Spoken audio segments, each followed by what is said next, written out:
पुरानी हवेली। एक छोटी से गांव के कोने में एक पुरानी और वीरान हवेली थी। लोग कहते थे कि वो हवेली श्रापित थी, लेकिन कोई भी उसकी सच्चाई जानने की कोशिश नहीं करता था। आज तक जो भी उस हवेली में गया वो कभी वापस नहीं आया। एक रात रवि और उसके दो दोस्त नेहा और अमन उस हवेली के पास आए। रवि ने कहा, यार लोग बस बकवास करते हैं, चल अंदर चलते हैं, देखें क्या सच है। नेहा ने डर के मारे कहा, रवि ये अच्छा आइडिया नहीं लग रहा, लोगों की बातें सुननी चाहिए। लेकिन रवि ने अपनी जिद को नहीं छोड़ा। वो तीनों दरवाजा खोल के अंदर चले गए। अंदर जाते ही उन्हें एक अजीब सी ठंडक महसूस हुई।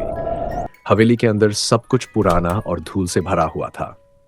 जैसे ही वो एक बड़े से हॉल में पहुंचे, एक पुराना ग्रामोफोन अचानक से बजने लगा। एक पुरानी सैड सॉन्ग की आवाज उनके कानों में गूंज उठी। तीनों ने एक दूसरे को देखा और रवि ने कहा, शायद हवा से चल पड़ा होगा। लेकिन तभी एक पुरानी और भूतिया सी तस्वीर गिर गई।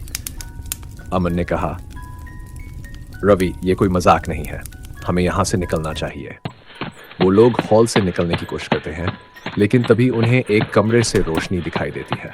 वो तीनों वहां जाते हैं और देखते हैं एक पुरानी डायरी।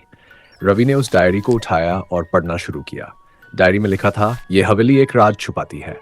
80 साल पहले यहाँ एक राजा और रानी रहते थे। रानी का नाम रूपमती था और उसकी खूबसूरती के सब दीवाने थे। लेकिन एक दिन उसकी सौतन सुंदरी उससे जल गई। तब से रूपमती का भूत यहाँ भटकता है और अपने इंतकाम की तलाश में है।